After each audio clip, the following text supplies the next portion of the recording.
আসসালামু আলাইকুম, সবাই কেমন আছেন? অবশ্যই সবাই ভালো আছেন। আলহামদুলিল্লাহ আমি অনেক ভালো আছি আপনাদের দোয়ায়। প্রতিদিনের মতন আজকে সকাল 6টা থেকে শুরু করলাম রাইড শেয়ার। তো প্রতিদিনের মতন আজকে সকালবেলা বের হয়ে গেলাম ভোর ভোর 6টা বাজে। তো ময়ূরবিলার ঢালে এসে দাঁড়ানোর সাথে সাথে একটা যাত্রী পাইলাম কন্ট্যাক্টের মাধ্যমে। এই যাত্রী যাবে হচ্ছে বনানী কবরস্থান। ওনার কাছে ভাড়া চাইলাম 220 টাকা, আর উনি 200 টাকা দিবে বলছে। তারপরে 200 টাকা কম হয়ে যায়, কিন্তু সকালে ফার্স্ট ট্রিপ ছাড়া তো যায় না, এজন্য 200 টাকায় ওনাকে নিয়ে যাচ্ছি। ওনার গন্তব্যস্থানে ওনাকে নামাই, তারপর আবার আপনাদের সাথে কথা বলতেছি। এখানে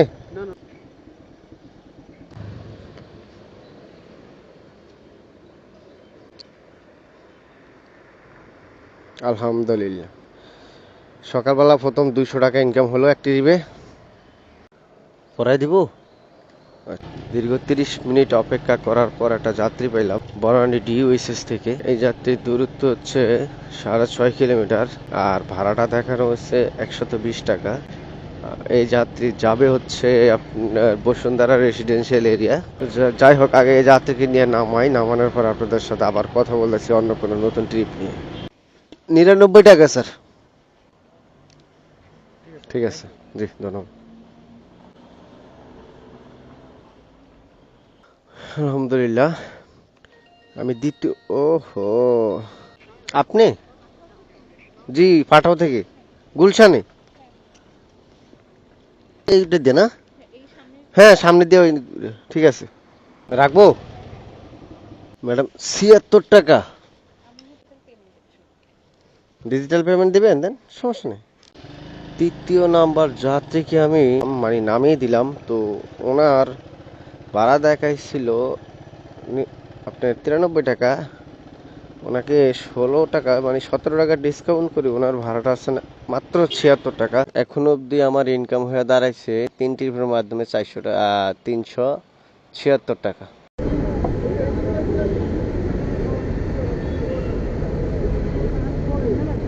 ঠিক আছে, যাত্রী আমার হেলমেটের তার তো সব ছুড়ে লাগছে। আলহামদুলিল্লাহ যাত্রীকে আনছি আপনার গুলশান 2 সার্কেল থেকে, আর দূরত্ব 10 কিলোমিটার, আর উনি ভাড়া দিয়েছে 200 টাকা। তো রাস্তাটা ফাঁকা ছিল, আসতে বেশি কষ্ট হয়নি। বড় ভাই,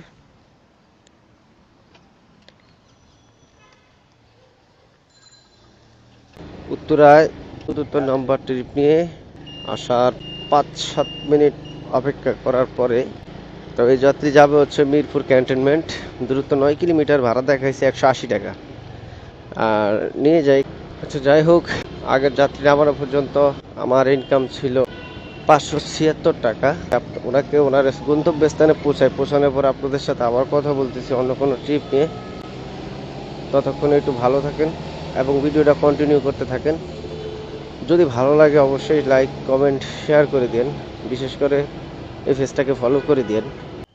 146 টাকা ভাইয়া, হেলমেটটা তো দেওয়া লাগে। আহা, শুধু ডিসকাউন্ট আর ডিসকাউন্ট, ডিসকাউন্ট আর ডিসকাউন্ট। এই স্যার নিকুঞ্জ না স্যার? আলহামদুলিল্লাহ। তো আগের যাত্রী নামানোর পরে আগের যাত্রীটা এই ক্যান্টনমেন্টে নামানোর পরে আমার ইনকাম ছিল 730 টাকা। আর ক্যান্টনমেন্ট থেকে আমি একটা যাত্রী পাইলাম। এই যাত্রী যাবে নিকুঞ্জ 2-এ, 10 কিলোমিটারের ভাড়া দেখা যাচ্ছে 222 টাকা। তো ওনাকে এখন আমি নিয়ে যাচ্ছি নিকুঞ্জ 2-এ। ওনাকে নামানোর পরে আপনাদের সাথে আবার অন্য কোনো ট্রিপ নিয়ে কথা বলতেছি। আপনি বড় ভাই, সরি কিছু মনে করবেন না, ভাড়াটা আসছে কত ভাইয়া? 100? ভাইয়া আমি যেতে পারতেছি না, এটা ডিসকাউন্ট আপনার জন্য। ঠিক আছে, আজকে সকালে 3টা ট্রিপ মারছি, 600 টাকা ভাড়া পাইছি, 130 টাকা। এই মাত্র 230 টাকার ট্রিপ নিয়ে আসছি, 230 টাকা ডিসকাউন্ট, আমি ফেললাম 0 টাকা। করেন 230 টাকার একটা ট্রিপ, আর সেখানে 230 টাকায় ডিসকাউন্ট, তাহলে যাত্রী একজন রাইডার কি করবে? মানে কি সে কোথায় যাবে? কি মানে তার কি কোনো টাকা পয়সা লাগে না নাকি? যত ইনকাম সব কি ওভার পাঠাও পাঠাও কোম্পানির প্রয়োজন? ওরা যাত্রীর মনোবল আকর্ষণ করার জন্য, যাত্রীকে আকর্ষণ করার জন্য প্রত্যেকটা রাইডারকে ঠকাচ্ছে। শালা মাদার চোদেরা। মিরপুর ক্যান্টনমেন্ট থেকে নিকুঞ্জ 2 লো মেরিডিয়ান, এইখানে যে পাঠাওতে যে যাত্রীটা আনলাম, ওই যাত্রীটার কাছে ফুটকি মারা খাওয়ার পরে, ফুটকি মারা বলতে 222 টাকার ট্রিপে 222 টাকায় ডিসকাউন্ট করে দিছে। ওই ফুটকি মারা খাওয়ার পরে আবার ওখান থেকে একটা যাত্রী পেলাম কন্ট্রাক্টের মাধ্যমে, উনি যাবে এয়ারপোর্ট। 130 টাকায় ওনাকে নিলাম, সম্ভবত 1.5 কিলোমিটার রাস্তা, 130 টাকা। আজকের দিনে সবচেয়ে সেরা ট্রিপ। আবার এর আগেরটা খাইলাম ফুটকি মারা। তো মানে কি কমু, লস, জীবনটাই লস। যেখানে যেখানে জীবনটাই লস, সেখানে ভাড়া একটা ট্রিপ তো সামান্য ব্যাপার। মিডিল পথ বললে মোটর সাইকেল এইখানে দাঁড়ায়, বুঝছেন? কারণ একটা নিয়ম কানুন আছে। এই যে এইখান দিয়েও যেতে পারবেন, এখন ওইখান দিয়ে নামে আপনি ওই সাইড দিয়ে যেতে পারবেন। ওই 10 টাকা খুরসা নাই না। তো এয়ারপোর্ট 120 টাকা যাত্রীরা নামানোর পরে আমি সরাসরি চলে আসলাম এয়ারপোর্ট রেল স্টেশনের সামনে মেন রোডে। তো ওইখান থেকে একটা যাত্রী পেলাম। এই যাত্রী যাবে হচ্ছে ইন্ডিয়ান হাই কমিশন, সেটা ভারিদারা, নতুন বাজারের ওইখানে। ওনার কাছ থেকে ভাড়া ছিলাম 250 টাকা। উনি প্রথমে 150 টাকা বলছে, তো আমি তাকে বললাম না 20 টাকা কম দেন। লাস্টে উনি বলছে 200 টাকা যাবেন। আমি রাজি হয়ে গেলাম। হ্যাঁ, আমাকে যেতে দিবে না, আমাকে যেতে দিবে না। আমি এখানে আসি, আপনি আসেন, আসলে আমি যদি থাকি আপনাকে নিয়ে যাব। সরাসরি বলবো যা বলার।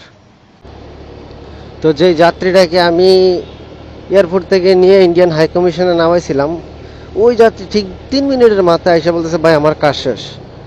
তারপর ওনাকে নিয়ে আবার চলে আসলাম সেই এয়ারপোর্টে। মুরব্বী স্টেশনে নিয়ে যাবো, বাসে গেলে ওই পাশে যাবেন। আর যদি ট্রেনে যান তাহলে ট্রেন তো মনে হয় ঘন্টা ঘন্টায় ছাড়ে। ট্রেন পাবেন? হ্যাঁ হ্যাঁ, যান। দেশের থেকে আসছেন সকালে? সকালে দেশ থেকে আসছেন? ব্রাহ্মণবাড়িয়া থেকে? তো ব্রাহ্মণবাড়িতে মনে হয় এই দিক দিয়ে যায়।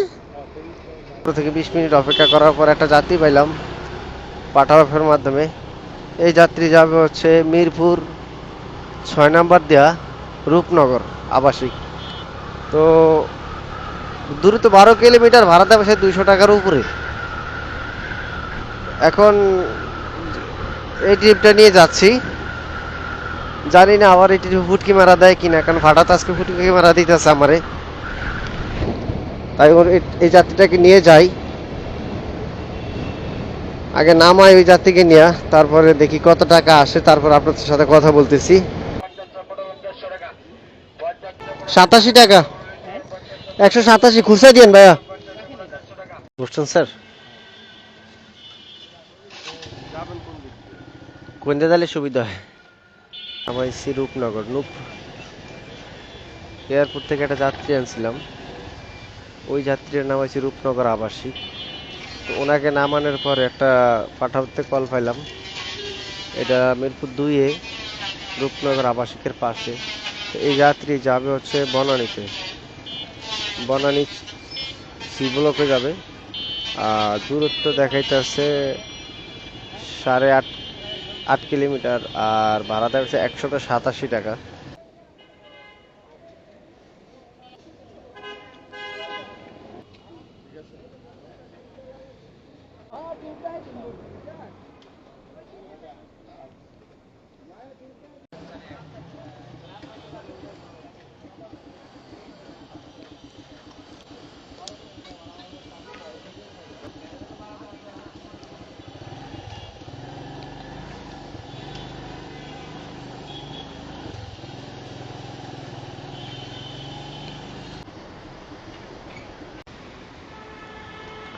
তো আলহামদুলিল্লাহ এই যাত্রীকে নামাইলাম, আর এই যাত্রী ভাড়া দিল 120 টাকা। 115 টাকা ভাড়া আসছে, তো দিছে 120 টাকা।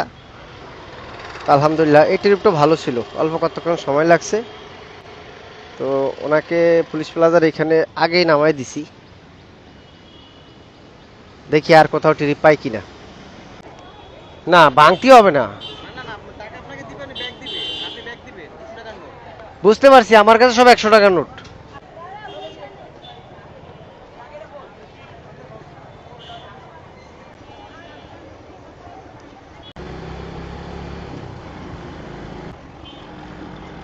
রং করতেছি না, এটা সম্পূর্ণ রং। আজকে দিন আমার বাবু শেষ ট্রিপ। 21 টাকা